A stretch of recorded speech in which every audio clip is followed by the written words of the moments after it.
এটি বানর, রাজকন্যা, রাজপুত্র এবং কথা বলা তোতার গল্পের দ্বিতীয় ও শেষ অংশ। বানর শিকারীর স্ত্রীকে এই কাহিনী শোনাতে শুরু করল। ইয়েমেন দেশে এক রাজা ছিলেন। তার দেশ ধনদৌলতে পূর্ণ ছিল এবং প্রজারা খুব সুখী ছিল। তিনি অত্যন্ত পুণ্যবান, দাতা এবং উদার মনের মানুষ ছিলেন। আর দুয়ার থেকে কোনো প্রার্থী খালি হাতে ফিরত না। যে তার কাছে আসত সে নিজের ইচ্ছা পূরণ করেই বিদায় নিত। তার দানবীরতার খ্যাতি চারদিকে ছড়িয়ে পড়েছিল। এমনকি মানুষ তাকে ঈশ্বরের প্রিয় রাজা বলতে শুরু করেছিল।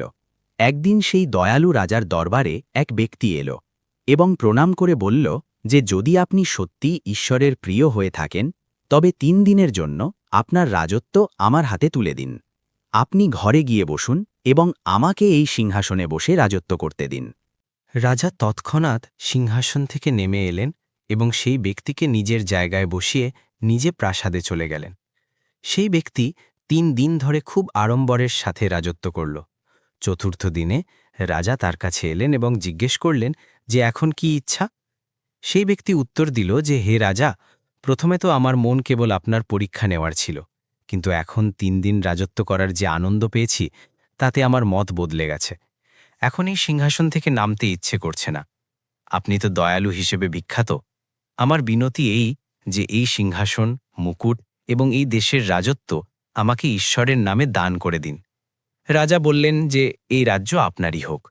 এই বলে তিনি তৎক্ষণাৎ প্রাসাদে ফিরে এলেন এবং নিজের রানীকে সব কথা জানালেন। রানীও খুব পুণ্যবতী স্ত্রী ছিলেন। তিনি অভিযোগের একটি শব্দও করলেন না। তাদের এক ছেলে ৯ বছরের এবং অন্যজন ৭ বছরের ছিল।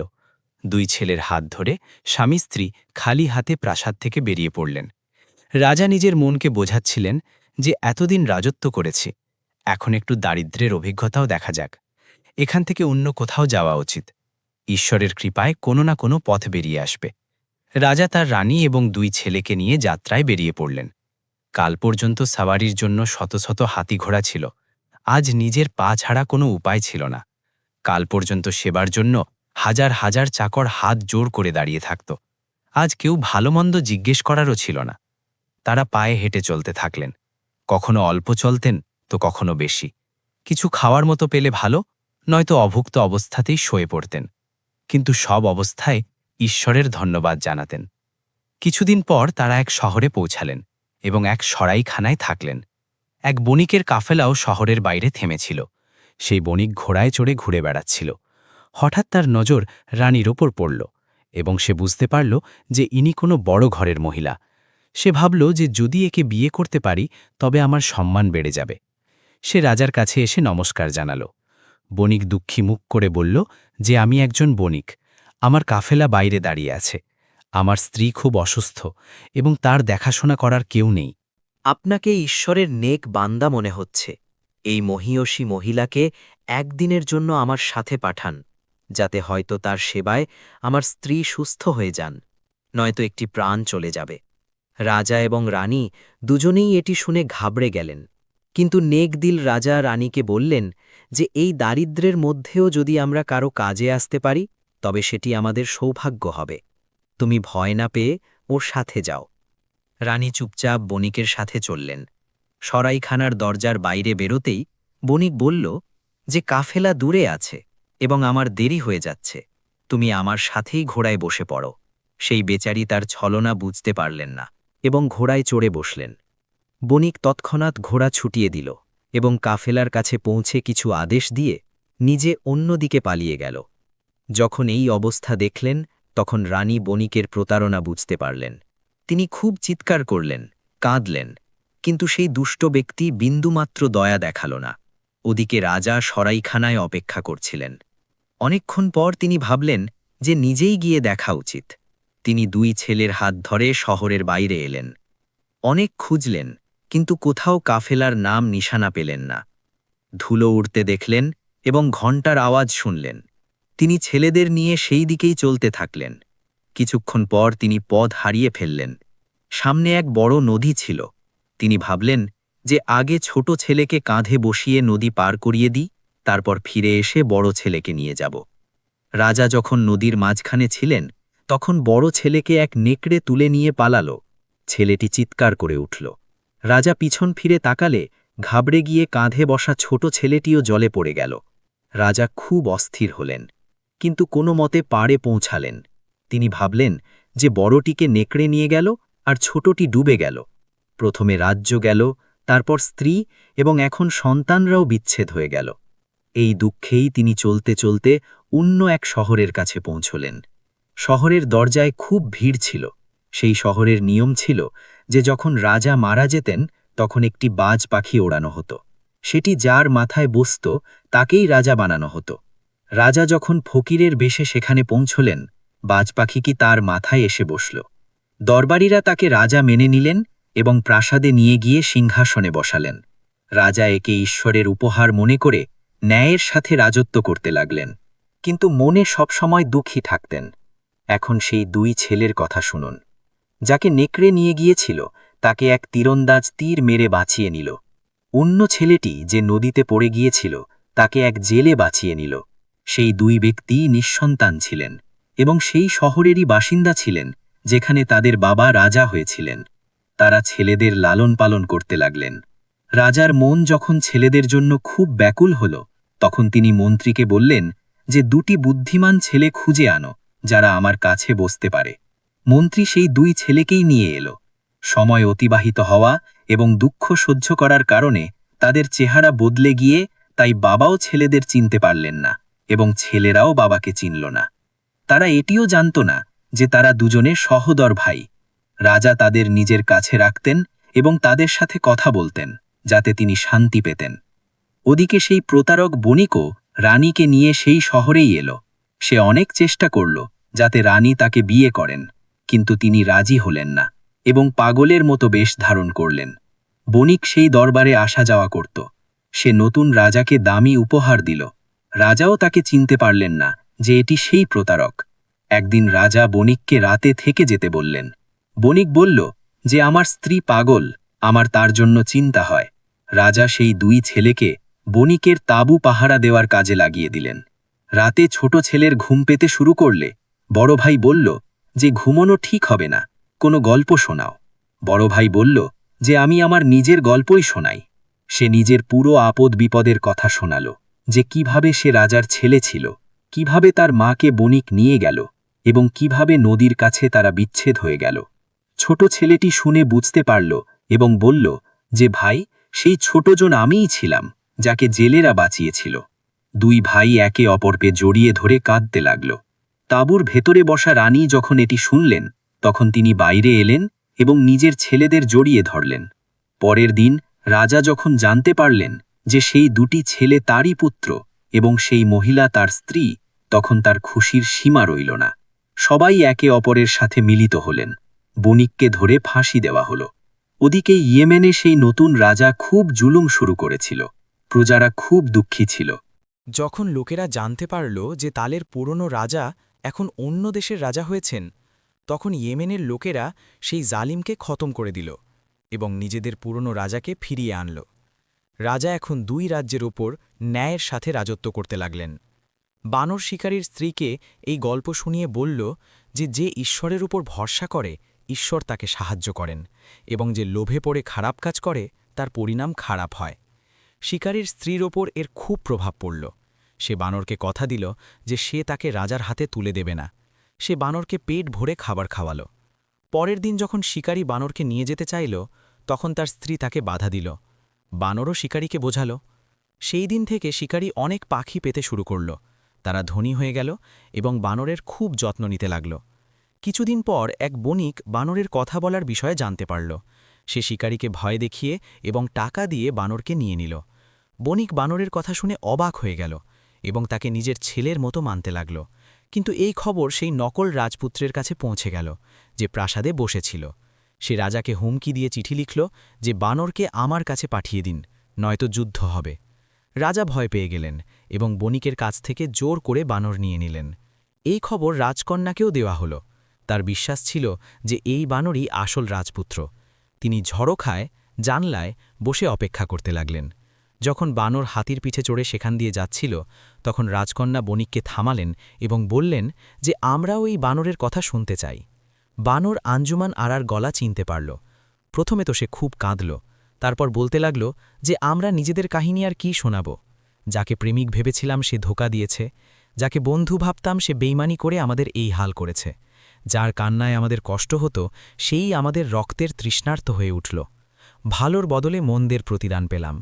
কেউ আমাদের বুঝিয়েছিল, কিন্তু আমরা শুনিনি। সেই কথাই এখন সামনে এলো। এখন পস্তিয়ে কি লাভ? কোনো উপায় কাজে আসেনি। আমাদের রক্ষাকর্তার কাছে খবর আছে যে খাঁচায় প্রাণ যায়। যে জানে সে দেখছে। কেউ তাকে বলে দিও যে তোমার জন্য নিজের দেশ থেকে গৃহহীন হলাম এবং তোমার কারণেই মরার যোগ্য হলাম। বানরের এই সব কথায় আঞ্জুমান আরার সন্দেহ দূর হয়ে গেল। এখন তার পুরো বিশ্বাস হয়ে গিয়েছিল যে এটিই জান আলম। তিনি বলতে লাগলেন যে যারা জানত তারা কি করতে পারল, না জেনে কাউকে কষ্ট দিয়ে কি যাব। এই বলতে বলতে আঞ্জুমানারা তোতার ঘাড় মটকে দিলেন এবং খাঁচাটি জানলা দিয়ে বাইরে ফেলে দিলেন। বানরের নজর যেমনই খাঁচার উপর পড়ল, সে বুঝে গেল যে আঞ্জুমানারা আমাকে চিনে ফেলেছেন। সে ভাবল যে এটাই সুযোগ। সেখানে চারদিকে খুব শোরগোল হচ্ছিল, তাই কেউ দেখল না। বানর বণিকের কোলে শুয়ে পড়ল এবং নিজের আত্মা তোতার শরীরে পাঠিয়ে দিল। আঞ্জুমানারা তৎক্ষণাৎ খাঁচাটি ভেতরে টেনে নিলেন এবং জানলা থেকে উঠে ভেতরে চলে গেলেন। বণিক দেখল যে বানরটি মারা গেছে, তাই সে নিজের বুকে খঞ্জর মারতে চাইল। লোকেরা তাকে খুব কষ্টে থামাল এবং বোঝাল যে এটি তো ধন্যবাদের কথা যে বানর তোমার এবং নিজের দুজনের সম্মান রক্ষা করেছে। এটি বানরের বুদ্ধি ছিল যে তাকে রাজার সামনে যেতে হল না। বানরের মৃত্যুর খবর যখন সেই নিমকহারাম নকল রাজপুত্রের কাছে পৌঁছাল, তখনও তার শান্তি হল না। সে তার লাশ আনিয়ে পুড়িয়ে ফেলল এবং নিজের মন শান্ত করল। ওদিকে আঞ্জুমান আরা তোতার সাথে কথা বলছিলেন, এমন সময়ে মন্ত্রীর ছেলের আসার খবর পাওয়া গেল। আঞ্জুমান আরা তৎক্ষণাৎ বাইরে এলেন এবং তাকে সম্মান জানালেন। এতদিন অবস্থা এমন ছিল যে সে যখন আসত আঞ্জুমান আরা কথাও বলতেন না। সে ভাবল যে আজ আঞ্জুমান আরা বানরের মৃত্যুর দৃশ্য নিজের চোখে দেখে নিয়েছেন, তাই তার মনে আমার প্রভাব পড়েছে। এখন কয়েকদিনেই সব ঠিক হয়ে যাবে। সে যখন যেতে লাগল, আঞ্জুমান আরা বললেন যে একটি সুন্দর ছাগলছানা আমাদের পাঠিয়ে দাও, ওটাকে পালন করব, একাকিত্বে মন ভালো থাকবে। সে তো সরাসরি কথা বলতো না, আর আজ ছাগলছানা চেয়ে বসল। মন্ত্রীর ছেলে খুব খুশি হল এবং তৎক্ষণাৎ ছাগলছানা পাঠিয়ে দিল। পরের দিন যখন সে দেখা করতে এলো, তখন তার অবস্থা অন্যরকম ছিল। না তিনি রাগে ছিলেন, না তার মুখে কোনো উদ্বেগ ছিল। তিনি তার সামনে ছাগলছানা নিয়ে খেলতে থাকলেন। সেটি দেখে সে খুশি হতে থাকল। ২-৩ দিন এভাবেই চলল। তারপর একদিন আঞ্জুমান আরা ছাগলছানাটির গলা টিপে তাকে মেরে ফেললেন এবং চৌকিদারকে পাঠালেন যে শীঘ্রই এসো, নয়তো আমাদের জীবিত পাবে না। তিনি তোতার খাঁচা বিছানার পাশে রেখে দিলেন এবং মরা ছানাটিকে কোলে তুলে নিলেন। সে আসতেই আঞ্জুমান আরা কান্নাকাটি শুরু করলেন এবং বললেন যে যদি আমার জীবন চাও তবে একে জীবিত করে দাও, নয়তো আমি নিজের মাথা ফাটিয়ে নেব। সে বলল যে মরা জিনিস কি কখনো জীবিত হয়? আঞ্জুমান আরা বললেন যে তুমি একবার আমার মাকেও তো জীবিত করেছিলে, এখন একে কেন করতে পারবে না? মন্ত্রীর ছেলে ভাবল যে হয়তো জান আলাম এমনটি করেছিল। সে বলল যে আমার মনে পড়ছে না। আঞ্জুমান আরা বললেন যে তুমি বিছানায় শুয়ে পড়েছিলে আর মা উঠেছিলেন। সে ভাবল যে এমনই হয়তো হয়েছিল। সে বলল যে ছানাটি মেঝেতে রেখে দাও। সে বিছানায় শুয়ে পড়ল এবং নিজের আত্মা ছাগলছানার মধ্যে ঢুকিয়ে দিল। সেই ছানাটি তৎক্ষণাৎ লাফাতে শুরু করল। মন্ত্রীর ছেলে ভাবল যে কিছুক্ষণ পর নিজের আত্মা ফিরিয়ে নিয়ে আসব। সে এটি বুঝল না যে আজ সে নিজেই শিকার হতে চলেছে। রাজপুত্র জান আলাম খাঁচা থেকে এইসব দেখছিলেন। তিনি তৎক্ষণাৎ নিজের আত্মা নিজের শরীরে ফিরিয়ে নিয়ে এলেন এবং উঠে দাঁড়ালেন। মন্ত্রীর ছেলে যখন জান আলামকে জীবিত দেখল, তখন তার জ্ঞান হারানোর মতো অবস্থা হল। জান আলাম তৎক্ষণাৎ মন্ত্র পড়ে ফু দিলেন, যার ফলে সেই দুষ্ট ব্যক্তি নিজের আত্মা অন্য কোনো শরীরে নিয়ে যেতে ভুলে গেল। আঞ্জুমান আরা ছাগলছানাটিকে দড়ি দিয়ে বেঁধে দিলেন। জান আলাম রাজাকে সব ঘটনা শোনালেন। রাজা রাজপুত্রের ধৈর্যের প্রশংসা করলেন এবং আঞ্জুমান আরার বুদ্ধিমত্তার গুণ গাইলেন। রাজা তাদের অনেক উপহার দিয়ে বিদায় জানালেন। জান আলাম এবং আঞ্জুমান আরা নিজেদের দেশের দিকে রওনা হলেন। চলতে চলতে তারা সেই জঙ্গলে পৌঁছালেন যেখানে রাজপুত্র জলের কুণ্ডে ঝাঁপ দিয়েছিলেন। আঞ্জুমান আরাকে সেই জায়গাটি দেখানো হল যেখানে রাজপুত্র তার ছায়া দেখেছিলেন। রাতে রাজপুত্র নিজের তাঁবুতে শুয়েছিলেন, এমন সময় দাসী দৌড়ে এলো এবং বলল যে রাজকন্যার শরীর খুব খারাপ, তার বুকে ব্যথা। সেই জাদুই পাথরটি দিন যাতে তাকে জল খাওয়ানো যায়। রাজপুত্র কিছু না ভেবেই সেই পাথরটি তাকে দিয়ে দিলেন। পাথর হাত থেকে দিতেই সব বদলে গেল। এক ভয়াবহ আওয়াজ এলো এবং জান আলাম আবার বিপদে পড়লেন। পুরো লস্কর বা সৈন্যদলের অর্ধেক শরীর পাথরের হয়ে গেল। জান আলাম এবং আঞ্জুমান আরারও অর্ধেক শরীর পাথরের হয়ে গেল। সকালে এক ভয়ানক মেঘ এলো যেখান থেকে রক্তবৃষ্টি হচ্ছিল। সেটি ছিল সেই জাদুকরী যে রাজপুত্রের ওপর প্রতিশোধ নিতে এসেছিল। সে বলল যে যদি প্রাণ বাঁচাতে চাও তবে আঞ্জুমান আরাকে ছেড়ে দাও এবং আমাকে বিয়ে করো। জান আলাম মানা করে দিলেন। জাদুকরী রাগে তাকে গলা পর্যন্ত পাথরের বানিয়ে দিল এবং একদিনের সময় দিয়ে চলে গেল। সৈন্যদলের মধ্যে হাহাকার পড়ে গেল। তখনই সেই বৃদ্ধ মহাত্মার এক শিষ্য সেখান দিয়ে যাচ্ছিলেন। তিনি সব দেখলেন এবং নিজের গুরুর কাছে গিয়ে সব কথা জানালেন। মহাত্মা তৎক্ষণাৎ সেখানে পৌঁছালেন। তিনি নিজের শক্তিতে রাজপুত্র এবং আঞ্জুমান আরাকে সাহায্য করলেন। মহাত্মা সারা রাত মন্ত্র পড়লেন। সকালে জাদুকরী আবার এলো। মহাত্মা এবং জাদুকরীর মধ্যে ভয়ানক যুদ্ধ হল। জাদুকরী সিংহীর রূপ ধরলে মহাত্মা সিংহ হয়ে গেলেন। শেষ পর্যন্ত মহাত্মা বাজপাখি হয়ে তাকে মেরে ফেললেন। জাদুকরী মরতেই সব জাদু শেষ হয়ে গেল এবং জান আলামের লস্কর মুক্তি পেল। মহাত্মা তাদের সাবধান করলেন যে এখন থেকে সাবধানে চলো। কিছুদিন পর জান আলামের দল এক নদীর তীরে পৌঁছাল। সেখানে এক সুন্দর জাহাজ এলো। নাবিকেরা বলল যে আমরা রাজাদের নদী ভ্রমণ করাই। জান আলাম আঞ্জুমান আরাকে সাথে আসার কথা বললেন। আঞ্জুমান আরা ভয় পাচ্ছিলেন, কিন্তু তিনিও সাথে চললেন। হঠাৎ নদীতে তুফান এলো এবং জাহাজ টুকরো টুকরো হয়ে গেল। জান আলাম একটি কাঠের তক্তার সাহায্যে 4 দিন ধরে ভেসে থাকলেন এবং পাড়ে লাগলেন। তিনি খিদে ও তৃষ্ণায় কাতর হয়ে পড়ে গেলেন। এক ব্যক্তি তাকে বাঁচালো এবং খাবার খাওয়ালো। জান আলামের আঞ্জুমান আরার জন্য চিন্তা হচ্ছিল। সেই ব্যক্তি জানালো যে পাশের পাহাড়ে এক যোগী থাকেন যিনি সবার ইচ্ছা পূরণ করেন। জান আলাম সেখানে পৌঁছালেন। যোগী তারই অপেক্ষায় ছিলেন। যোগী তাকে ধৈর্য ধরতে বললেন এবং জানালেন যে দুঃখের পরে সুখ অবশ্যই আসে। যোগী তাকে 2 ভাইয়ের গল্প শোনাতে শুরু করলেন, যারা শিকার করতে গিয়ে এক হরিণের পিছনে অনেক দূরে চলে গিয়েছিল এবং শেষে বড় ভাই হরিণটিকে মেরে ফেলেছিল। 2 ভাই তৎক্ষণাৎ ঘোড়া থেকে নামল এবং হরিণটিকে কাটল। সারা দিনের দৌড়ে ঘোড়াগুলো ঘেমে গিয়েছিল এবং 2 ভাইও ক্লান্ত হয়ে পড়েছিল। খিদে তৃষ্ণায় তাদের খুব খারাপ অবস্থা হয়েছিল। তাড়াতাড়ি কাঠ কুড়িয়ে তারা হরিণের মাংসের কাবাব বানালো এবং খেল। তারপর পাশের ঝর্ণা থেকে জল খেল এবং ঘোড়াদেরও খাওয়ালো। জল খেতেই শরীরে অলসতা আসতে শুরু করল। রাত হয়ে গিয়েছিল, তাই তারা সেখানেই থাকার সিদ্ধান্ত নিল। ঘোড়াদের লাগাম একটি গাছের সাথে বেঁধে দিল এবং নিজেরা জ্যোৎস্না রাতে জঙ্গল ঘুরতে লাগল। ছোট ভাই বুদ্ধিমান ছিল। বড় ভাই বলল যে আজ আমরা তোমার বুদ্ধির পরীক্ষা নেই। বলো দেখি আমাদের শহর এখান থেকে কত দূরে এবং কোন দিকে। দ্বিতীয় কথা হলো হরিণের কাবাব তো আমরা আগেও খেয়েছি, কিন্তু আজকের মতো স্বাদ আগে কখনো আসেনি। এর কারণ কি? ছোট ভাই হেসে বলল যে এটি তো খুব সহজ। আমাদের শহর এখান থেকে 100 ক্রোশ দূরে, কারণ আমার ঘোড়া এই গতিতে চললে সারাদিনে 100 ক্রোশ পথ অতিক্রম করে। দিক তারা দেখে বোঝা যাচ্ছে যে এটি উত্তর দিক। কাবাবের স্বাদ খিদের কারণে ছিল। সারা দিনের দৌড়াদৌড়িতে খিদে খুব বেশি লেগেছিল এবং খিদের সময় সাধারণ খাবারও খুব সুস্বাদু মনে হয়। বড় ভাই তার বুদ্ধির প্রশংসা করল। ছোট ভাই বলল যে আমার পূর্ণ বিশ্বাস আছে যে কাল সকালে ভগবানের কৃপায় এমন কিছু হবে যে আমরা আগের সব দুঃখ ভুলে যাব। বড় ভাই অবাক হয়ে জিজ্ঞেস করল যে তুমি এটি কিভাবে বলতে পারছো? ছোট ভাই বলল যে আজ আমরা 100 ক্রোশ কঠিন সফর পার করলাম, খিদে তৃষ্ণায় রইলাম, তবুও মন খুশি আছে। দুজনে কিছুক্ষণ ঘুরতে থাকল। তারপর ছোট ভাই বলল যে এই জঙ্গল নির্জন এবং এখানে বন্যজন্তু অনেক আছে। যদি আমরা দুজনে ঘুমিয়ে পড়ি তবে বিপদ হতে পারে। রাতের 3 প্রহর বাকি আছে। 1.5 প্রহর আমি জাগি, আপনি ঘুমান। তারপর 1.5 প্রহর আপনি জাগবেন আর আমি ঘুমাবো। বড় ভাইয়ের এই কথা পছন্দ হলো এবং তিনি ঘুমিয়ে পড়লেন। ছোট ভাই তীর ধনুক নিয়ে পাহারা দিতে লাগল। মাঝরাতে সেই গাছে 2টি পাখি নিজেদের মধ্যে কথা বলতে লাগল। সেই ভাই পাখিদের ভাষা বুঝত। একটি পাখি বলল যে আমার মাংসে এই গুণ আছে যে যে এটি খাবে সে প্রথম দুপুরের পর একটি দামি লাল রত্ন মুখ থেকে বের করবে এবং তারপর প্রতি মাসে তার মুখ থেকে একটি করে লাল বেরোবে। দ্বিতীয় পাখিটি বলল যে যে আমার মাংস খাবে সে সেই দিনই রাজা হয়ে যাবে। ছোট ভাই এটি শুনে খুব খুশি হল। সে এক তীরের আঘাতেই 2টি পাখিকে মেরে ফেলল। কাঠ জ্বালিয়ে সে কাবাব বানালো। যে পাখিটি খেলে রাজত্ব পাওয়া যায় সেটি সে নিজে খেয়ে নিল এবং অন্য কাবাবটি বড় ভাইয়ের জন্য রেখে দিল।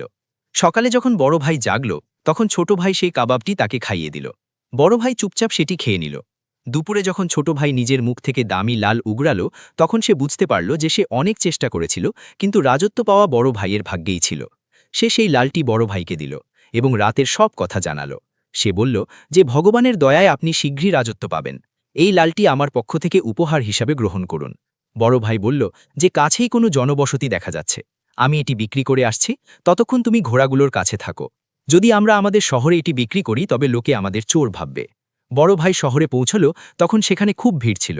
সেই দেশে নিয়ম ছিল যে যখন রাজা মারা যেতেন তখন পরের দিন সকালে শহরের দরজায় যে প্রথম মুসাফির আসত তাকেই রাজা বানিয়ে দেওয়া হতো। কাকতলীয়ভাবে সেখানকার রাজার মৃত্যু হয়েছিল। বড় ভাই সেখানে পৌঁছানো মাত্রই সবাই তাকে প্রণাম করল এবং তাকে সিংহাসনে বসিয়ে রাজপ্রাসাদে নিয়ে গেল। পরের দিন তার ছোট ভাইয়ের কথা মনে পড়ল। সে সিপাহী পাঠালো, কিন্তু ছোট ভাই আর ঘোড়া কোথাও পাওয়া গেল না। সে দুঃখী হল, কিন্তু রাজকাজ সামলাতে লাগল। তার কাছে ভাইয়ের স্মৃতি হিসাবে সেই লালটি ছিল। ওদিকে ছোট ভাই অপেক্ষা করছিল যে হঠাৎ একটি ভয়ানক পাখি এলো এবং তাকে নখের মধ্যে চেপে ধরে উড়ে গেল। ভয়ে ঘোড়াগুলোও পালিয়ে গেল। সেই পাখিটি উড়তে উড়তে একটি কুয়োর গাছের গাছে বসল এবং ছোট ভাই ছিটকে সরাসরি কুয়োর মধ্যে পড়ে গেল। তার কোনো চোট লাগল না। কিছুক্ষণ পর একটি কাফেলা সেখান দিয়ে যাচ্ছিল। জলের জন্য তারা বালতিতে বালতি ফেলল। ছোট ভাই বালতিতে বসে পড়ল এবং বাইরে চলে এলো। কাফেলার সর্দার তাকে নিজের সেবায় রেখে দিল। 1 মাস পূর্ণ হওয়ায় ছোট ভাই দ্বিতীয় লালটি উগড়াল। সর্দার লালটি দেখে মনে লোভ চলে এলো। সে যুবককে বন্দি করে ফেলল এবং শহরের আধিকারিককে বলল যে এই আমার দাস এবং আমার লাল চুরি করেছে।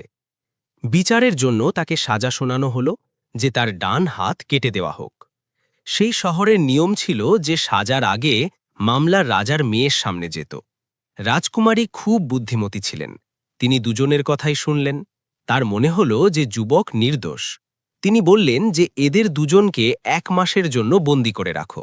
যদি এই যুবক পুনরায় লাল উগড়ায় তবে সর্দার মিথ্যাবাদী, আর যদি না উগড়ায় তবে যুবক চোর। 1 মাস পরে যুবক সবার সামনে দ্বিতীয় লালটি উগড়াল। সর্দার সাজা পেল এবং তার সব ধন যুবককে দিয়ে দেওয়া হল।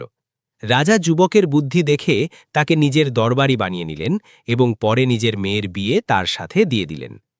একদিন দরবারে বড় ভাইয়ের দূত এলো। সে বলল যে আমাদের রাজার কাছে একটি অনন্য লাল আছে। যুবক নিজের লালগুলো দেখালো।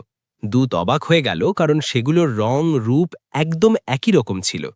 দূত ফিরে গিয়ে নিজের রাজা অর্থাৎ বড় ভাইকে এই কথা বলল। বড় ভাই বুঝতে পারলেন যে ওটিই আমার ছোট ভাই। তিনি চিঠি লিখলেন যে আমি তোমার ছাড়া খুব অস্থির আছি, দ্রুত চলে এসো। ছোট ভাই নিজের স্ত্রীর সাথে জাহাজ করে বড় ভাইয়ের কাছে রওনা হল। কিন্তু শহর পৌঁছনোর আগেই সমুদ্রে তুফান এলো এবং জাহাজ ভেঙে গেল। বড় ভাইয়ের সিপাহীরা তালাশে বেরোল, কিন্তু তারা শুধু রাজকুমারীকে পেল। যুবকের খোঁজ পাওয়া গেল না। রাজকুমারী খুব দুঃখী ছিলেন। ওদিকে যুবক একটি তক্তার সাহায্যে কিনারায় পৌঁছল এবং ফকিরির বেশে বড় ভাইয়ের শহরে পৌঁছল। সে দরবারে সংবাদ পাঠাল। বড় ভাই তাকে চিনতে পারলেন না। তিনি রাজকুমারীকে ডাকলেন যে দেখো, কি এটি তোমার স্বামী? রাজকুমারী পর্দার আড়াল থেকে একটি ধাঁধা জিজ্ঞেস করলেন যে সেই শব্দটি কি যা পৃথিবীর সব ধর্মের মানুষ খায়, কিন্তু মাথার অক্ষর কেটে দিলে সেটি বিষ হয়ে যায় এবং ভক্ষণকারী মারা যায়। যুবক হাসি মুখে বলল যে সেই শব্দটি হল কসম। কসমের প্রথম অক্ষর ক সরিয়ে দিলে সেটি সম রয়ে যায়, যার অর্থ বিষ। রাজকুমারী চিনতে পারলেন এবং বাইরে চলে এলেন। সেই সময় যুবক লালটিও উগড়াল। বড় ভাইয়ের সব সন্দেহ দূর হয়ে গেল। 2 ভাই কোলাকুলি করলেন এবং খুশির উৎসব পালিত হল। যোগী এই কাহিনী শুনিয়ে জান আলমকে বলল যে যার যা গন্তব্য হয় সে তা পেয়েই যায়। হিম্মত হারিও না, তোমার গন্তব্য কাছেই। আমার শেষ সময় চলে এসেছে, আমাকে কবর দেওয়ার পর তুমি এগিয়ে যেও। জান আলম কাঁদতে লাগল। যোগী তাকে একটি মন্ত্র শেখালো যাতে সে যে কোনো রূপ বদলাতে পারত। যোগীর প্রাণ বেরিয়ে গেল। জান আলম তাকে দাফন করল এবং এগিয়ে গেল। পাহাড় থেকে নিচে নামল তো সামনে নদী ছিল। হঠাৎ সে জলের ওপর একটি উজ্জ্বল লাল ভাসতে দেখল। তারপর একের পর এক অনেক লাল ভেসে আসছিল। সে অবাক হল যে এগুলো কোথা থেকে আসছে। সে নদীর পাড়ে পাড়ে সেই দিকে চলল যেখান থেকে লালগুলো আসছিল। 2 কোষ চলার পর সে একটি চমৎকার ইমারত দেখল। নদী সেই ইমারতের ভিতর থেকেই বের হচ্ছিল। সে ভিতরে যাওয়ার রাস্তা খুঁজল, কিন্তু কোনো দরজা পেল না। সে যোগীর মন্ত্র পড়ল এবং বুলবুলি পাখি হয়ে দেওয়ালের ওপর গিয়ে বসল। ভিতরে একটি সুন্দর বাগান আর মহল ছিল, কিন্তু চারদিকে নিস্তব্ধতা ছিল। সে বাগানে নামল এবং নিজের আসল রূপে চলে এলো। সে মহলের ভিতরে পৌঁছল, যা খুব সাজানো ছিল। এক জায়গায় দেখল যে মুঙা অর্থাৎ প্রবালের একটি পালঙ্ক বিছানো আছে এবং তার ওপর কেউ চাদর মুড়ি দিয়ে শুয়ে আছে। পালঙ্কের পাশে একটি ছোট মেজে একটি ফুলের তোড়া রাখা ছিল। এই তোড়াটি অর্ধেক লাল আর অর্ধেক সাদা ছিল। জান আলম এগিয়ে গিয়ে চাদর সরালো তো দেখল যে এক যুবতীর শরীর মুন্ডুহীন অবস্থায় বিছানায় পড়ে আছে। কে সেই নির্দয় ছিল যে এর উপর এমন অত্যাচার করল যে এর মাথা কেটে ফেলল? সে অবাক হয়ে দেখছিল যে হঠাৎ ছাদের দিকে নজর পড়ল। দেখল যে ছাদ থেকে একটি দোলনা ঝুলছে এবং তাতে একটি মাথা রাখা আছে। মাথার নিচে জলের একটি ছোট ধারা বয়ে যাচ্ছে। মাথা থেকে রক্তের যে ফোঁটা জলে পড়ছে সেটি দামি লাল হয়ে যাচ্ছে। জান আলাম নিজের মনে বলল যে ভগবানের মহিমা, এটি তো কোনো জাদুকরের কারখানা মনে হচ্ছে। তারপর কাছে গিয়ে মন দিয়ে দেখল তো সেটি আঞ্জুমান আলার মুখ ছিল। চিনতেই তার জ্ঞান হারিয়ে যাওয়ার মতো অবস্থা হলো। মনে হলো যে দেওয়ালে মাথা ঠুকে নিজের প্রাণ দিয়ে দেয়। কিন্তু তারপর ভাবল যে মরা তো সব সময়ই সম্ভব, আগে পুরো বিষয়টা জানা দরকার। কোথাও জাদুকরণীর ধোকার মতো এটি সব ছল নয় তো? সে অনেক চেষ্টা করল, এদিক ওদিক খুঁজল, কিন্তু কিছুই বুঝতে পারল না যে আঞ্জুমান আরার এই অবস্থার কোনো রহস্য সে জানতে পারল না। সন্ধ্যা হবার মুখে তেজ হাওয়া বইতে লাগল এবং শোরগোল শুরু হলো। জান আলম বুঝল এখন নিশ্চিতভাবে এখানে কোনো দানব আসতে চলেছে, যে আঞ্জুমান আরার এই দশা করে রেখেছে। সে নিজেকে লুকিয়ে রাখার পরিকল্পনা করল। সে সঙ্গে সঙ্গে ভ্রমরের রূপ ধরল এবং ফুলের তোড়ার একটি ফুলের ওপর বসে পড়ল। হঠাৎ একটি দানব মহলে এসে পৌঁছাল। সে হাতির মতো উঁচু আর মোটা, কালো রঙের, বড় বড় দাঁত আর লাল চোখের অধিকারী ছিল। এসেই সে সব দিকে শুঁকতে লাগল। তারপর সেই ফুলের তোড়া থেকে সাদা ফুল ছিঁড়ে কাটা মাথার ওপর ছোঁয়াল। মাথা দোলনা থেকে লাফিয়ে শরীরে জুড়ে গেল এবং আঞ্জুমান আরা উঠে বসল। দানব অনেক ধরনের টাটকা ফল তার সামনে রাখল। দানব ঘাবড়ে গিয়ে বারবার এদিক ওদিক দেখছিল, যেন কাউকে খুঁজছে। আঞ্জুমান আরা জিজ্ঞেস করল যে ব্যাপার কি, এই ঘাবড়ানি কিসের? দানব বলল যে আজ এখানে মানুষের গন্ধ পাওয়া যাচ্ছে, মনে হয় আমাদের ছাড়া এখানে অন্য কেউ আছে। আঞ্জুমান আরা বলল যে তোমার মাথা খারাপ হয়ে গিয়েছে, আজ পর্যন্ত এখানে কোনো পশুর ছায়াও দেখা যায়নি, আর তোমার মানুষের গন্ধ আসছে। দানব বলল যে না, আমি পরিষ্কার অনুভব করছি। তারপর সে তাকে আলাদা আলাদা শহরের অদ্ভুত কথা আর সেখানকার হাল শোনাতে লাগল, যেখান থেকে সে হয়ে এসেছিল। আঞ্জুমান আরা চুপচাপ শুনতে থাকল। সকাল হলো তো দানব ফুলের তড়া থেকে লাল ফুল ছিঁড়ে আঞ্জুমান আরাকে শোকাল। সঙ্গে সঙ্গে তার মাথা শরীর থেকে আলাদা হয়ে দোলনায় পৌঁছে গেল এবং শরীর বিছানায় রয়ে গেল। দানব তাকে চাদর মুড়িয়ে সেখান থেকে চলে গেল। দানবের চলে যাওয়ার পর জান আলম কিছুক্ষণ অপেক্ষা করল। তারপর নিজের আসল রূপে এলো। ফুলের তোড়া থেকে সেই সাদা ফুল ছিঁড়ে শুকাল তো আঞ্জুমান আরা আগের মতো উঠে বসল। জান আলম নিজের বিপদের কথা শোনাল। জাহাজ ডুবি থেকে নিয়ে সেখানে পৌঁছানো পর্যন্ত পুরো কাহিনী বলল। আঞ্জুমান আরা নিজের দুঃখের কাহিনী শোনাল এবং দানবের খাঁচায় আসার পুরো বিবরণ দিল। এদিকে জান আলম আর আঞ্জুমান আরা কথা বলছিল। ওদিকে ভগবানের ইচ্ছায় একটি সাদা দানব সেই মহলের পাশ দিয়ে যাচ্ছিল। যেমন মানুষদের মধ্যে ভালো আর খারাপ লোক থাকে, তেমনি দানবদের মধ্যেও নেক আর দুষ্ট পাওয়া যায়। এই সাদা দানব খুব শক্তিশালী ছিল, কিন্তু স্বভাবের দিক থেকে নেক আর দয়ালু ছিল। অন্যদের সাহায্য করা নিজের ধর্ম মনে করত। কান্নার আওয়াজ শুনে সে ব্যাকুল হয়ে গেল। সে ভাবল যে কোনো দুঃখী মানুষ কোনো দুষ্টের জালে ফেসেছে। এটি ভেবে সাদা দানব লাফ দিল এবং দেওয়াল টপকে বাগানে চলে এলো। বাগানে কিছু না পেয়ে খুঁজতে খুঁজতে মহলে এলো। এখানে জান আলম আর আঞ্জুমান আরা কাঁদতে কাঁদতে অজ্ঞান হয়ে গিয়েছিল। সাদা দানব তাদের কাছে বসে মুখে জল ছেটাল। যখন তাদের জ্ঞান ফিরল তো দেখল যে সামনে একটি দানব দাঁড়িয়ে আছে। দুজনেই ভয় পেল, কিন্তু সাদা দানব তাদের প্রণাম করল এবং বলল যে ডোরো না, আমি নিষ্ঠুর নই, আমি দুঃখী লোকেদের সাহায্য করি। সাদা দানব আমার নাম। এটি শুনে জান আলম আর আঞ্জুমান আরার ধরে প্রাণ এলো। সাদা দানব তাদের থেকে পুরো কাহিনী জানতে চাইল এবং বলল যে আমি আপনাদের সাহায্যের জন্য নিজের প্রাণের বাজি লাগিয়ে দেব। শাহজাদা সব দাস্তান শোনাল, যা শুনে সাদা দানবের চোখে জল চলে এলো। সে বলল যে এখন ধৈর্য ধরো, সেই অপরাধী এখানে আসবে তো নিজের কাজের সাজা পাবে। দুজনের সাহস বাড়ল এবং তারা সাদা দানবের সাথে বাগানে ঘুরতে লাগল। এখনও তারা ঘুরছিল যে সেই কালো দানবটিও এসে পৌঁছাল। সে দেখল যে রাজকুমারী একজন মানুষের সাথে বাগানে ঘুরছে এবং সাদা দানব তাদের সাথে আছে। সে রাগে জান আলমের দিকে ঝাঁপাল, কিন্তু সাদা দানব তার হাত ধরে নিল। দুই দানবের মধ্যে ভয়ানক কুস্তি হতে লাগল। দুজনেই শক্তিশালী ছিল এবং একে অপরকে আছাড় দেওয়ার চেষ্টা করছিল। তাদের মধ্যে এমন টানাটানি হল যে জায়গায় জায়গায় জমি ফেটে গেল। শেষে সাদা দানব একটি প্যাঁচ লাগালো এবং কালো দানবকে তুলে মাটিতে আছাড় দিল এবং তার বুকের ওপর চড়ে বসল। জান আলম আর আঞ্জুমান আরা এক পাশে দাঁড়িয়ে এই ভয়ানক যুদ্ধ দেখছিল। জান আলম বারবার ভাবছিল যে যেমন এই কালো দানব রাজকুমারীর মাথা শরীর থেকে আলাদা করেছিল, তেমনি আমিও এর ঘাড় ভেঙে নিজের বদলা নিই। যখন সাদা দানব তাকে দাবকে ধরল তো জান আলম দৌড়ে কাছে এলো। সাদা দানব তাকে মেরেই ফেলত, কিন্তু জান আলম বলল যে এর ঘাড় আমি ভাঙব। সাদা দানব তাকে মজবুত করে ধরে রাখল, আর জান আলম কালো দানবের ঘাড় 2 হাতে ধরে এক ঝটকায় তেমনি ভেঙে দিল, যেমনটি কোনো সাধারণ পাখি হয়। সাদা দানব এটি দেখে অবাক হয়ে গেল। সে জান আলমকে বুকে জড়িয়ে ধরল এবং তাকে নিজের ভাই বানিয়ে নিল। এরপর সাদা দানব তাদের নিজের ঘরে নিয়ে গেল এবং তাদের খুব খাতিরদারি করল। যখন তারা যাওয়ার অনুমতি চাইল, তখন সে দুঃখী মনে মেনে নিল এবং তাদের বিদায় জাহাতে অনেক দূর পর্যন্ত এলো। জান আলম আর আঞ্জুমান আরা এখন সেই জায়গায় পৌঁছনোর বিচার করল যেখানে তাদের দল আটকে ছিল। সাওয়ারি ছিল না, তাই তারা পায়ে হেঁটেই রওনা দিল। জান আলম বলল যে ভগবানের লীলা, তোমাকে পেতে তারা কিছু দূর চলেছিল যতটা সামনে নদী সহ্য করতে হচ্ছে। তারা পার হওয়ার মনে হচ্ছে যেন সারা পৃথিবী একটি জাহাজ আসতে দেখা গেল, কিন্তু এখন এক ব্যবসায়ীর জাহাজ ছিল। আমরা শীঘ্রই আমাদের লোকেদের কাছে পৌঁছে যেখানে তাদের যেতে হতো। সে এই কথাগুলো ব্যবসায়ীর লোকরা তাদের জাহাজে তুলে না যে ভাগ্য এখন তার জন্য আঞ্জুমানারা পরিকল্পনা করে রেখেছে। কিন্তু ব্যবসায়ীর নিয়ত খারাপ হয়ে গেল। সে লোভী ছিল এবং সে ভাবল যে জান আলমকে নদীতে ফেলে দিই আর রাজকুমারীকে কোনো রাজার কাছে দাসী হিসেবে বিক্রি করে দিই, যাতে অনেক ধন পাব। সে এক সন্ধ্যায় জান আলমকে খাবারে ডাকল এবং ধোঁকা দিয়ে নেশার ওষুধ খাইয়ে দিল। যখন সে অজ্ঞান হয়ে গেল, তখন ব্যবসায়ীর লোকরা তাকে তুলে নদীতে ফেলে দিল। তারপর ব্যবসায়ী কাঁদতে কাঁদতে রাজকুমারীর কাছে গেল এবং মিথ্যে বলল যে জান আলমের পা পিছলে গেল এবং সে নদীতে পড়ে গেল। আঞ্জুমানারা দুঃখের চোটে অজ্ঞান হয়ে গেল। বেঈমান ব্যবসায়ী তাকে ঘরে বন্দি করে দিল। কিছুদিন পর জাহাজ কিনারায় লাগল। ব্যবসায়ী রাজকুমারীর সাথে শহরে প্রবেশ করল। সেখানকার রাজার সাথে তার চেনা পরিচিতি ছিল। সে উপহার নিয়ে রাজার কাছে গেল এবং বলল যে আমি আপনার জন্য এক সুন্দর দাসী এনেছি। সেই রাজাও ব্যবসায়ীর মতোই বেঈমান আর লোভী ছিল।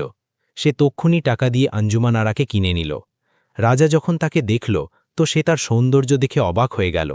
সে নাম জিজ্ঞেস করল, তো রাজকুমারী কাঁদতে কাঁদতে নিজের দুঃখ শোনাল। রাজা তার কথা শুনে ভাবল যে এ কোনো সাধারণ স্ত্রী নয়, বরং রাজকুমারী। সে মিথ্যে সমবেদনা দেখিয়ে বলল যে তুমি চিন্তা করো না, আমরা তোমাকে এখানে সুখে রাখব এবং তোমার ঘরেও পাঠিয়ে দেব। এটি সে শুধুমাত্র তার ঠিকানা জানার জন্য বলেছিল।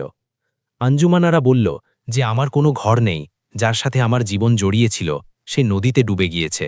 আমাকেও মেরে ফেলুন, যাতে এই দুঃখ থেকে মুক্তি পাই। রাজা ভাবল যে এখন এ খুব দুঃখী আছে, একে বোঝানো কঠিন। সে তার জন্য একটি আলাদা মহল আর দাসীদের ব্যবস্থা করে দিল। সেখানে তার সব সুখ ছিল, কিন্তু জান আলমের স্মৃতি তাকে তড়পাত। একদিন রাজা এসে বলল যে আমি তোমাকে বিবাহ করতে চাই এবং তোমাকে নিজের রানী বানাতে চাই। আঞ্জিমানারা কাঁদতে কাঁদতে বলল যে রাজার ধর্ম বিচার করা, আমার মতো দুঃখীর ওপর অত্যাচার করবেন না। আমি আপনার কাছে 1 বছরের সময় চেয়েছি। যদি এই মধ্যে আমার আপনজনদের খবর না পাই, তবে আপনি যা চান করতে পারেন। রাজা ভাবল যে নদীতে ডুবে যাওয়া ব্যক্তি আর ফিরে আসবে কিভাবে, 1 বছর অপেক্ষা করাই ভালো। রাজা মাঝে মধ্যে তার সাথে দেখা করতে আসত এবং অন্যান্য দেশের গল্প শোনাত। আঞ্জুমানারা নিজের মন ভোলানোর জন্য মহলের বাগানে যেত এবং জান আলমকে মনে করে কাঁদত। একদিন সে খুব উদাস ছিল। সন্ধ্যের সময় ছিল। সে একটি গাছের নিচে দাঁড়িয়ে কাঁদছিল।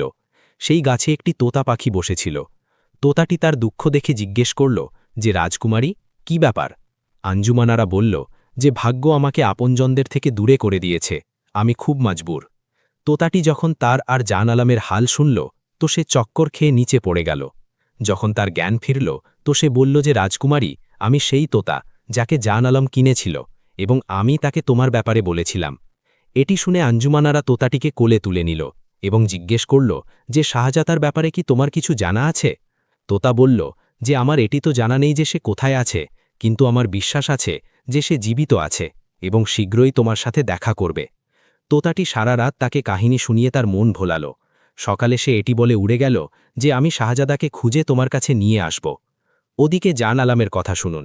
যখন তাকে নদীতে ফেলা হয়েছিল, তখন সে অজ্ঞান ছিল। জ্ঞান ফিরল, তো নিজেকে ঢেউয়ের মধ্যে পেল। সে বুঝে গেল যে সেই ব্যবসায়ী ধোঁকা দিয়েছে। কোনো রকমে সে নদী থেকে বাইরে এলো। জাহাজ কোন দিকে গিয়েছিল তার কোনো খবর তার কাছে ছিল না। ভগবানের ওপর ভরসা রেখে জান আলম একদিকে চলতে লাগল। 2-3 দিন ধরে সে কখনো 2 কোষ তো কখনো 4 কোষ চলতে থাকল। চতুর্থ দিনে তার পায়ে ফোলা ভাব এলো এবং তলায় ফোসকা পড়ে গেল। সে ভাবল যে এইভাবে তো আমি কোথাও পৌঁছতে পারব না। নিজের প্রাণও হারাবো আর আঞ্জুমান আরাকেও হারিয়ে ফেলব। এই সময় তার যোগীর শেখানো মন্ত্র মনে পড়ল। সে সঙ্গে সঙ্গে নিজেকে তোতা পাখির রূপে বদলে নিল এবং হাওয়ায় উড়তে লাগল। সে সারাদিন উড়ত আর রাতে কোনো গাছে আশ্রয় নিত। আগে সে মানুষদের সাথে থাকত, এখন পাখিদের দলে সামিল হয়ে গেল। রোজ নতুন দানা, নতুন জল আর নতুন বাসা মিলত। কখনো বসতি তো কখনো বিরান ভূমি চোখে পড়ত। যখন সে কাউকে হাসতে দেখত তখন তার নিজের দুঃখ মনে আসত আর সে কাঁদতে লাগত। এখন ভগবানের লীলা দেখুন, সেই পুরনো তোতাটি যা জান আলমের তালাশে শহরে শহরে ফিরছিল, এক সন্ধ্যায় এক ঝর্ণার পাড়ে গাছে বসে নিজের অসাফল্যে চোখের জল ফেলছিল। সেই দিনই জান আলমও তোতার রূপ ধরে সেই গাছে গিয়ে পৌঁছল। সেই তোতাটি ভাবল যে এই দ্বিতীয় তোতাটিও আমার মতো দুঃখী। সে জোরে জোরে কাঁদতে লাগল। জান আলম তাকে জিজ্ঞেস করল যে ভাই, তুমি কেন কাঁদছ? তোতাটি দীর্ঘশ্বাস ফেলে বলল যে আমার সেই দুঃখ আছে যা ভগবান যেন কাউকে না দেন। এক শাহজাদা আমাকে কিনেছিল, আমি তাকে গল্প শুনিয়ে তার মন ভোলাতাম। আমার কথা শুনেই সে এক শাহজাদির তালাশে বেরিয়েছিল, কিন্তু এখন না জানি কোথায় আছে। এখন নতুন দুঃখ এই যে সেই শাহজাদি এক রাজার কয়েদে আছে। শাহজাদা অবাক হল আর জিজ্ঞেস করল যে সেই শাহজাদা কে ছিল আর সেই শাহজাদির নাম কি। তোতা বলল যে সেই শাহজাদা জান আলম আর শাহজাদি আঞ্জুমান আরা। এটি শুনতেই জান আলম নিজের আসল রূপে চলে এলো। তোতাটি তাকে চিনতে পারল তো তার পায়ে লুটিয়ে পড়ল। শাহজাদা তাকে বুকে জড়িয়ে ধরল এবং জিজ্ঞেস করল যে আঞ্জুমান আরা কোথায় আর কি অবস্থায় আছে। তোতা সব হাল খুলে বলল। জান আলম সেই রাত সেখানেই কাটালো আর সকালে আবার তোতা হয়ে সেই দিকে রওনা দিল। ওদিকে আঞ্জুমান আরা রোজ সন্ধ্যায় সেই গাছের কাছে যেত যেখানে তাকে তোতাটি মিলেছিল। এক সন্ধ্যায় সে উদাস হয়ে দাঁড়িয়েছিল যে তখনই তোতাটি এসে প্রণাম করল। সে খুশি হয়ে বলল যে শাহজাদার কিছু খবর পাওয়া গেল। তোতা বলল যে যদি ঠিকানা বলে দিই তবে কি পুরস্কার মিলবে। আঞ্জুমান আরা বুঝে গেল যে তোতাটি সফলতা পেয়েছে। সে বলল যে জলদি বলো। তখনই জান আলম নিজের আসল রূপে তার সামনে চলে এলো। আঞ্জুমান আরা জান আলম আর তোতাকে নিয়ে মহলে এলো। যেমনই তারা মহলে পৌঁছল, রাজার কাছে খবর গেল যে রাজকুমারীর কাছে এক যুবক এসেছে। রাজার আগে ২০০০ সৈনিককে মহল ঘেরাও করার আর সেই যুবককে গ্রেফতার করার আদেশ দিল।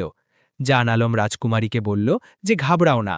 সকালে জান আলম নিজের সেই আংটি বের করল যা তাকে যোগী দিয়েছিল এবং মন্ত্র পড়তে লাগল। যারই নজর তার ওপর পড়ত সে মন্ত্রের প্রভাবে নতমস্তক হয়ে যেত। এইভাবে ২০০০ সৈনিক আর তাদের সেনাপতি জান আলমের ভক্ত হয়ে গেল। রাজা যখন এটি জানতে পারল তো সে আরও সেনা পাঠাল, কিন্তু জান আলমের মন্ত্রের আগে সবাই অস্ত্র ত্যাগ করল। শেষে রাজা নিজে এলো। জান আলমের ইশারায় সৈনিকরা রাজাকেই ঘিরে নিল এবং তাকে ধরে জান আলমের সামনে নিয়ে এলো। শাহজাদা বলল যে রাজা, তুমি যা করলে তা ঠিক ছিল না। আমরা তোমার অতিথি ছিলাম, কিন্তু তুমি শত্রুতা করলে। ভগবান এটি পছন্দ করেননি এবং তোমার সেনা এখন আমার আজ্ঞা মানে। কিন্তু এই রাজ্য তোমারই থাক, আমরা তো মুসাফির আর এখান থেকে চলে যাব। রাজা খুব লজ্জিত হল এবং ক্ষমা চাইল। জান আলম তাকে বুকে জড়িয়ে ধরল এবং তার রাজ্য ফিরিয়ে দিল। রাজা কসম খেল যে সে এখন প্রজাকে দুঃখ দেবে না। জান আলম আর আঞ্জুমান আরাকে আদরের সাথে নিজের মহলে রাখল। সে নিজের সেনাকে জান আলমের দল খোঁজার জন্য পাঠাল এবং সেই ধোঁকাবাজ ব্যবসায়ীর তালাশেরও আদেশ দিল। ৪০ দিনের যাত্রার পর জান আলমের দলের খোঁজ পাওয়া গেল। শাহজাদা আর রাজকুমারীর জীবিত হওয়ার খবর পেয়ে সবাই নতুন জীবন পেল। ২০-২৫ দিনে সারা দল সেখানে পৌঁছে গেল। পরের দিন সেই ব্যবসায়ীও ধরা পড়ল। রাজা তাকে বাজারের মাঝখানে ফাঁসি দিয়ে দিলেন এবং তার সব ধন জান আলমকে দিয়ে দিলেন। আঞ্জুমান আরা আর নিজের দলের সাথে জান আলম নিজের দেশের দিকে রওনা হল। যখন তারা শহরের কাছে পৌঁছল তখন সেখানে খলবলি পড়ে গেল যে কোনো বড় সেনা হামলা করতে এসেছে। জান আলমের চলে যাওয়ার পর থেকেই শহরে উদাসীনতা ছেয়েছিল। রাজা ফিরোজ বখত আর রানী ছেলের শোকে কেঁদে কেঁদে অন্ধ হয়ে গিয়েছিলেন। উজির রাজকাজ সামলাচ্ছিলেন। যখন উজির সেই সেনার কাছে পৌঁছাল তো সে ভারী ফজ দেখে ভয় পেয়ে গেল। সে জান আলমকে চিনতে পারল না এবং হাত জোড় করে বলল যে আমাদের রাজার ছেলে নিখোঁজ আর তারা অন্ধ হয়ে গিয়েছেন। যদি আপনাদের রাজ্য চাই তো নিয়ে নিন, কিন্তু প্রজার রক্ত ঝরাবেন না। জান আলম কেঁদে ফেলল এবং উজিরকে বুকে জড়িয়ে ধরে বলল যে আপনি কি আপনার পালিত ছেলেকে চিনতে পারলেন না? আমি জান আলম। উজির এত খুশি হল যে দৌড়ে রাজার কাছে গেল এবং সুসংবাদ দিল। জান আলম মহলে প্রবেশ করল তো চারদিকে খুশির জোয়ার বয়ে গেল। যেমনই বাবা মা জান আলমকে বুকে জড়িয়ে ধরলেন, তাদের চোখের জ্যোতি ফিরে এলো। রাজা ফিরোজ বখত সঙ্গে সঙ্গে শাহজাদার দলের কাছে পৌঁছালেন। আঞ্জুমানারা তাদের পা ছুল আর রাজা তাকে আশীর্বাদ দিলেন। পুরো শহরে খুশি পালিত হল। সেই উজাড় শহর আবার বসতিপূর্ণ হয়ে গেল। একদিন জান আলম সবার সামনে সেই ছাগলছানাটি দেখাল, যাতে উজিরের ছেলের আত্মা ছিল। সে তার সব গাদ্দারি জানাল এবং তাকে মৃত্যুদণ্ড দিল। রাজা ফিরোজ বখত রাজপাট ছেলের হাতে সঁপে দিলেন এবং নিজে ভক্তিতে মগ্ন হলেন। জান আলম খুব ন্যায়ের সাথে শাসন করল। কিছু সময় পর যখন আঞ্জুমান আরার বাবার মৃত্যু হল, তখন সেই রাজ্যের দায়িত্বেও জান আলম পেয়ে গেল। সে শেষ পর্যন্ত দুই দেশে খুব বৈভব আর শানের সাথে রাজত্ব করতে থাকল।